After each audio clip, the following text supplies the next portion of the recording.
महाराज जी राधे राधे। महाराज जी वर्तमान में कैसे रहें, वर्तमान में होश को कैसे संभालें, क्योंकि हर कोई नाम भविष्य की तैयारी कर रहा है। नाम नाम वर्तमान में पकड़ो। राधा राधा राधा राधा, ये तुम्हारा भविष्य उज्जवल कर देगा, भूत को मिटा देगा। और वर्तमान में राधा नाम, इसलिए जीवन आनंदमय हो जाएगा। हर सेकंड वर्तमान, हर सेकंड में नाम। केवल नाम पकड़ो, अभी आगे बढ़ाता चला जाएगा। जो कर्तव्य है उस कर्तव्य को वर्तमान में करते हुए नाम जप करो, देखो आगे निकल जाओगे। समझ पा रहे हो? बस पकड़ लो, सीधी बात है। ये तुम कई बार कह चुके हैं कि भूत भविष्य का चिंतन मत करो, वर्तमान में नाम का चिंतन करो। अपने कर्तव्य कर्म को करो, जो तत्काल प्राप्त सेवा है उसको करो, तुम्हारा मंगल हो जाएगा। महाराज जी जैसे एक विद्यार्थी है, उसने सोचा कि मैं डॉक्टर बनूंगा या इंजीनियरिंग बनूंगा, तो ये अब डॉक्टरी के लिए जो पढ़ाई चाहिए वो पढ़ाई कर, राधा नाम जप कर। राधा नाम तेरे प्रारब्ध को ढकेलेगा और पढ़ाई तेरी आगे को ढकेलेगा, दोनों काम बन जाएंगे। जो तेरे को परास्त करने वाले कर्म है उनको राधा नाम मिटाएगा, और तेरे को सफल करने का तेरा अभ्यास है डॉक्टरी का, वो आगे बढ़ो। डॉक्टरी की जो पढ़ाई है वहां तक पहुंचने के लिए हमें जो डिग्रियां चाहिए, जो हमें विद्या अध्ययन चाहिए, उस पर हम लगन लगाएं नाम जप करते हुए, तो हमारा काम बन जाएगा। समझ पाए? महाराज जी एक इसमें संशय और था। महाराज जी जैसे संसार में है अपन, तो व्यवहारिक चीजों को या वस्तुओं को प्राप्त करने के लिए हमारा चिंतन होता है, गाड़ी होगा, बंगला होगा, होना चाहिए, ऐसा होना चाहिए, ऐसा करना चाहिए। लेकिन उसको अपने कर्तव्य कर्म करते हुए भगवान के ऊपर छोड़ देना चाहिए। केवल गाड़ी लक्ष्य रखोगे तो फिर बेईमानी भी आ जाएगी। गाड़ी लेनी है, यदि भगवान दिलाना चाहेंगे तो। अब हम अपने कर्तव्य का पालन कर रहे हैं, हमारे पास धन आया तो गाड़ी ले लिया, नहीं आया तो भगवान की इच्छा, ऐसे चलना चाहिए। बहुत सारे विज्ञजन हैं, वो विद्यार्थियों को ऐसा सिखाते हैं कि अपना लक्ष्य इतना बड़ा रखो कि मेरे पास 5 गाड़ी होगा, 3 बंगले होगा, हर जगह जाएंगे वहां। फिर उस जब नहीं होगा, डिप्रेशन में पहुंचा। वही कह रहा हूं, फिर करेगा क्योंकि उसको इतनी बड़ी चाहत का स्वरूप हो गया। ऐसा नहीं, तो ये सिद्धांत गलत है। नहीं, गलत सिद्धांत है। तो इसी सिद्धांत को सही करने का टेक्निक क्या है महाराज? हम उतना संकल्प करें कि हमारे देश की सेवा में कुछ हमारा जीवन जाए, परोपकार में जीवन जाए, और मैं भी सुखी रहूं। हे भगवान, आप इतना, जैसे कहा जाता है, साईं इतना दीजिए जामे कुटुंब समाए, मैं भी भूखा ना रहूं और साधु न भूखा जाए। इतनी बड़ी वासना मत बना लो जो ना पूरी होने पर आप परेशान हो जाओ। कहते हैं, गांव में कहते हैं, उतना पैर पसारो जितनी लंबी चद्दर हो। तुम्हारी जितनी, हम स्कूटी से चलने की व्यवस्था नहीं हो, 5 गाड़ी की व्यवस्था सोचेंगे तो पागल नहीं हो जाएंगे, डिप्रेशन में नहीं पहुंच जाएंगे। तो उतना सोचो जितनी तुम्हारी सामर्थ्य है।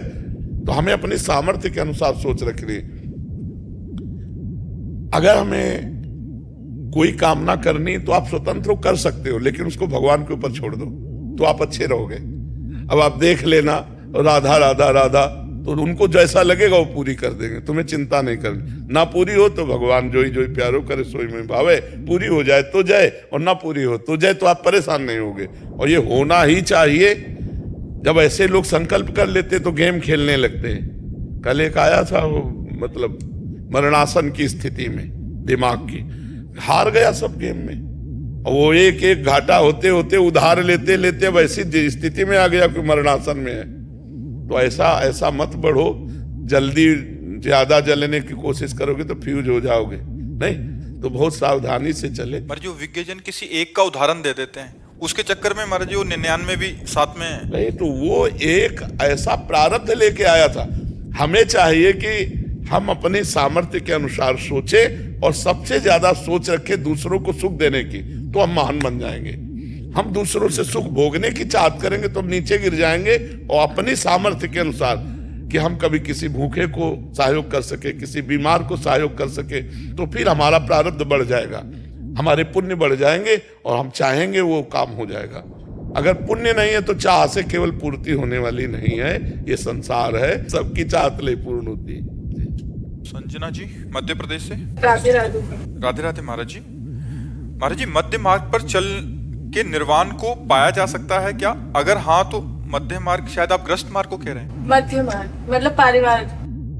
हाँ, ग्रस्त मार्ग में चलकर परिवार को, क्योंकि हमारे आसपास सभी साधु संत जो चरम सीमा को रास्ता अपनाते हैं, अघोरी या सारा घर परिवार छोड़ देते हैं और निर्वाण पाने के लिए कभी घर को वापस नहीं आते। महाराज जी, तो अपने जो ग्रस्त मार्ग पे हैं उसमें भी हम निर्वाण पद को प्राप्त कर सकते हैं? करना चाहे तो कर सकता है, लेकिन सब में परमात्म बुद्धि रख करके ही।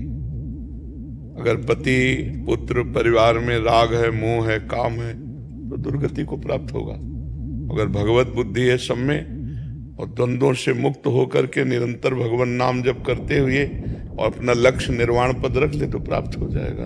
पर गृहस्थ में कठिनता इसलिए पड़ती कि इतनी आसक्ति होती है, इतनी समस्याएं होती हैं, इतने काम होते हैं, इतनी झंझटें होती है कि वो निर्वाण के लिए सोच ही नहीं सकता।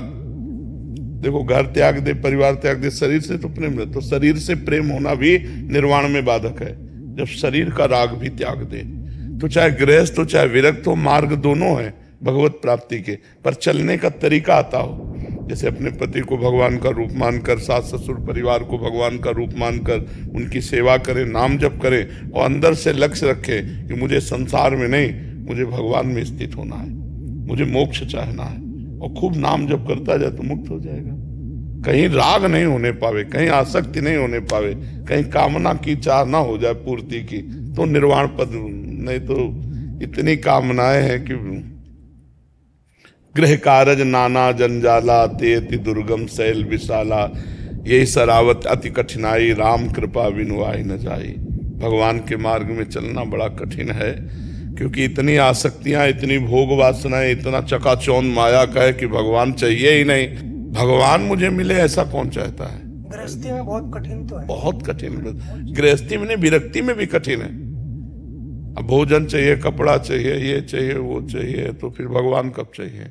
अगर ठान ले तो गृहस्थ भी भगवान प्राप्त कर सकता है, ठान ले तो विरक्त भी भगवान प्राप्त कर सकता है। लेकिन गृहस्थी में आसक्ति बहुत तेजी से हो जाती है ना। बच्चा विरक्ति में उससे भी तेजी से होती है। गृहस्थी में तो है कि मेरे पास ये है, और विरक्ति में जब आसक्ति भागेगी तब, जब भोजन ना हो और भूख लगे तब, और भोजन की व्यवस्था है, भूख लगी तो धैर्य है कि यार अभी आधा घंटा में पा लेंगे हम।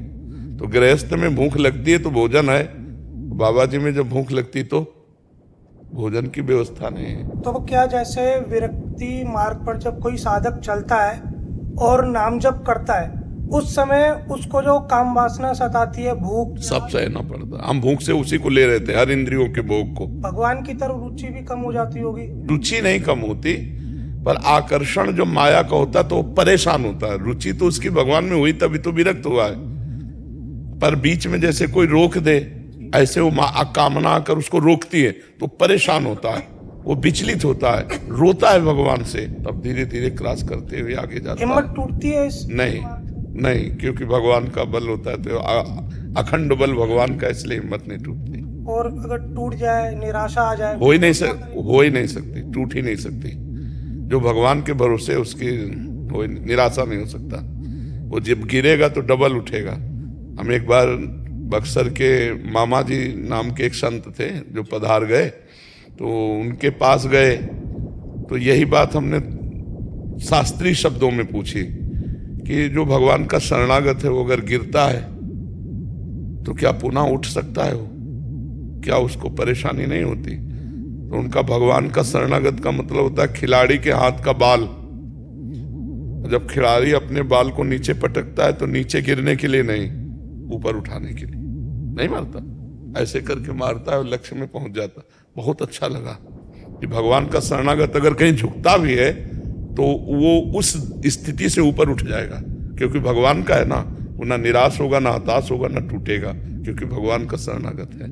अपने लोग पूरा जीवन हो गए इन्हीं के मार्ग में, तो अगर गिरे भी हैं, लड़खड़ाए भी हैं, तो भगवान है ना, वो हमें बचा लेंगे, वो हमें संभाल लेंगे, और संभाला पूरा जीवन निकाल करके वही तो लाए। तो गृहस्थ में भी भगवत प्राप्ति हो सकती, पर है बहुत कठिन। अगर ठीक से चले तो भगवत प्राप्ति हो सकती है। कोई गंदा व्यसन न करे। कोई क्या कहना चाहते हो बंदा? महाराज जी, आपने एक बार बताया था जैसे शांति अवर्थ कालत्वम विषय मान्य शून्यता आशा बंधा समुत्कंठा नाम गाने सदा, तो इसके साथ कुशलता से व्यवहार कैसे कर सकते हैं? मतलब एक तो यहाँ इसमें बुद्धि लगेगी या फिर कुशलता से व्यवहार? नहीं, ये जितने सूत्र हैं व्यवहार में तो उतारने हैं हमको, आप ना समझे। पहला शांति, दूसरे के द्वारा निंदा अपमान तिरस्कार मारपीट करने पर भी हम उसका मंगल चाहें, व्यवहार में तो उतारा ना। व्यवहार में हमें कोई गाली दे रहा है, अपमान कर रहा है, निंदा कर रहा है, तो हम शांत होकर सह लिए, और उसका मंगल मनाए। अव्यर्थ कालत्वम, हमारा एक भी मिनट व्यर्थ नहीं जाना चाहिए। तो हमें व्यवहार में इतनी प्रवीणता से उतरना है कि नाम जप हमारा न छूटने पावे, तभी तो सार्थक समय माना जाए। विरक्ति, संसार के किसी निषिद्ध भोगों से, गृहस्थ में निषिद्ध शब्द लगेगा और विरक्त में सब भोगों से लगेगा। निषिद्ध भोगों में मन न जाए, जैसे पराई माता बहन की तरफ, कोई नशा, पराये धन, ऐसे विरक्ति, आसक्ति नहीं, गंदे मार्गों में आसक्ति। मान शून्यता, दूसरे को व्यवहार में प्रणाम करो, दूसरे से प्रणाम करवाने की आदत मत रखो। आशा बंधा, दृढ़ आशा रखो भगवान मिलेंगे। समुत्कंठा, नाम गाने, सदा रुचि, उत्साह सहित भगवान का नाम जपने में रुचि पैदा करो, बार बार नाम जप करो, रुचि हो जाएगी। आसक्ति तद्गुणाख्याने, भगवान के चरित्रों के गायन करने में, सुनने में आसक्ति होनी चाहिए। प्रीतिस्तद वसति स्थले, जहां हमारे प्रिय प्रभु प्रिया प्रीतम विराजमान है, वो वृंदावन धाम ब्रज 84 को, इससे प्रीति होनी चाहिए। क्यों नहीं, गृहस्थ नहीं कर सकता? पर जैसे व्यवसाय करते, बिजनेस करते, तो उसमें ना फायदा नुकसान हर चीज में तो वो भी समर्पित करो, वो भी समर्पित करो ना प्रभु को। अच्छा ही दोष देखने पड़ते हैं कि सिलेक्ट करना पड़ता है। भाई देखो, जैसे टीचर है तो अपने शिष्य, अपने विद्यार्थियों के गुण दोष देखेगा तभी तो सुधार कर पाएगा। गुरु है तो अपने शिष्य के गुण दोष देखेगा, माता पिता गुण दोष देखेगा, व्यापारी वस्तु की उत्तमता लघुता देखेगा। तो ये सब भजन के अंतर्गत आ जाएगा। यदि बेईमानी न करो, बेईमानी न करो, ईमानदारी से अपना व्यापार करके उस समय को भगवान को समर्पित कर दो, और जितना बीच में समय मिले नाम जप करो तो बढ़िया हो जाएगा। निराशा तो लानी ही नहीं कि हम भगवत प्राप्ति नहीं कर सकते। समझ पाए ना? नारायण गुप्ता जी। श्री गणेश। श्री हरिवंश महाराज जी। महाराज जी, क्या इस कलयुग में सोने के जेवर पहन सकते हैं? क्योंकि